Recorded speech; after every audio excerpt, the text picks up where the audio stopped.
Aloha, what's good, everybody? This is your girl Rebs.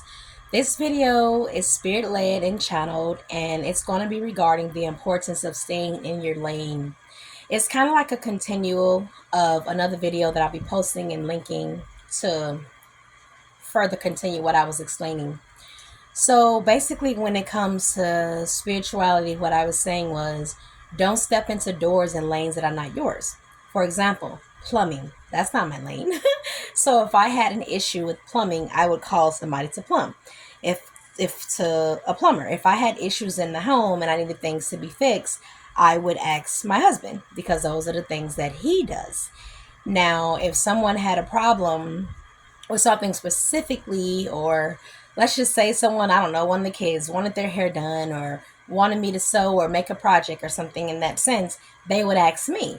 So that's just a small example right there. They know there are some things that Poppy does that I don't do, and vice versa. Not that I'm not saying that people cannot learn these things, but I'm just giving the example of how people who are truly spiritual, who are truly gifted, have powers and that are chosen, a lot of things are going on in the spiritual realms right now because you have people that are displaying a lot of envious, jealousy, and I'm getting the word covetousness because just how we have these people set in place to do these jobs, like I said, your plumber, carpenter, different things of that nature. When there is things going on spiritually and one may need proper guidance, that's the point of shamans being in place, healers and workers, so that you can go to someone to help you with the steps. If you're stuck, if you have trouble communicating with your ancestors, if you can't hear them clearly. And that's because even going back to the ancient times, everybody wasn't a shaman, everybody wasn't a healer, everybody couldn't see, where some people will say, like they call it the clairvoyance, where some people have, they can see beyond, see into the spiritual realm, you can hear things like that. It wasn't for everybody, it was only for specific people. Specifically, we can just get down to what it is and say blood lineages, you know, powers and things passed on through the bloodline. So everybody does not have that, of course. So the ancestors want me to speak in my higher self to say that you not staying in your lane, if you're being called to go, hey, be a nurse, hey, be a doctor, hey, be a technician, hey, fix this or work on that. If you're focused on someone else's path, you are closing out your own doors because you're so worried about what the next person is doing. Focus on yourself. That's why a lot of people are afraid of spirituality, because they think they can just come into magic, they can just start magic and just start doing things.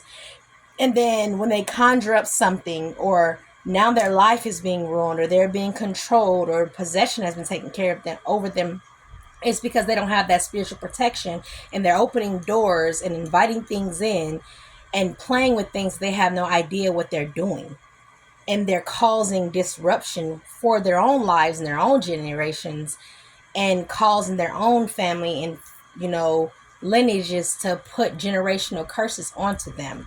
So this is really just a warning. If you're not called, you will know if you're called, because we have past lives, we have reincarnation, which means you've been doing this every lifetime.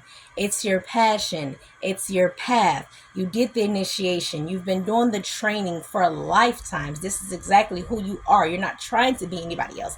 That's the difference. If somebody came to me and said they want to be a doctor, I don't want to be a doctor in the world. But I'm not hating on them. Do your job, do your classes, do your courses. Congratulations. Put your year in, put your time in, put your trials in, put your errors in, put your failures in, put your completions in. That's what people don't understand. It's the same thing when you have powers. You have to learn, you have to train, you have to go through lifetimes to get to where you are. So for those who look at this and say it's a trend, I want to do this because so and so is doing this, just be prepared when those spirits, when those ancestors, when those realms of different dimensions come to check you, come to talk to you straight up face to face and be like, what are you doing? You have no access here. Your access is not granted here.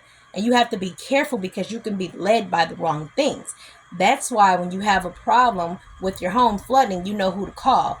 That's why when you have a problem with your roof messing up, you know who to call. People are in their lane for the practice of what they did.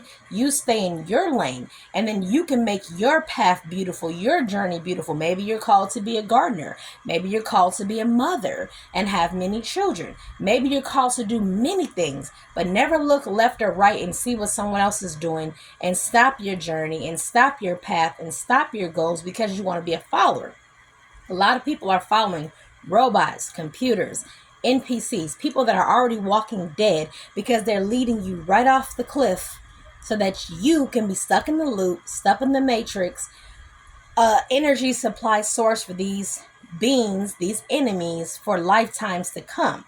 So people that are speaking like me with powers that truly are called, all we're trying to do is help y'all so that y'all won't be stuck and y'all won't be food and y'all won't be supply for the enemy. It benefits us in no way besides helping our ancestors, helping our higher selves, breaking these generational curses.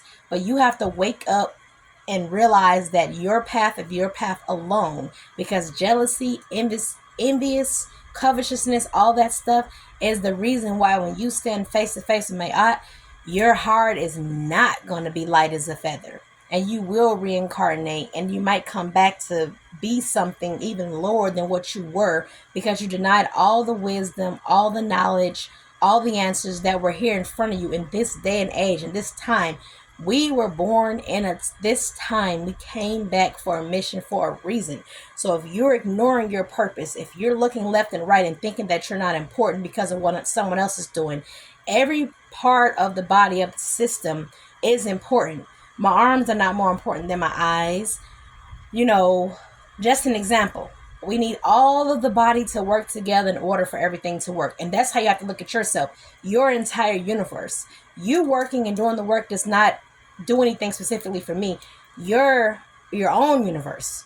So this is just me being a student sharing my study guide, because when I first was hearing the calling and increase of seeing and visions and things back then, there was no one out to look and help me and guide and let me know what was going on with me with all the lies around me. So then when I did find somebody years ago, I remembered that I would always pay it back and pay it forward through spirit of my higher self to make sure I spread the message. So yes, stay in your own lane, do what you're called to do, or you'll cause more problems and invite things in and end up on a path you're not supposed to be in, and then your life will be in shambles. So that's all I got on that. So with that, aloha, peace, shalom, assalamu alaikum. It's been real. This your girl Revs. Paz. Y'all have a good one. Be easy.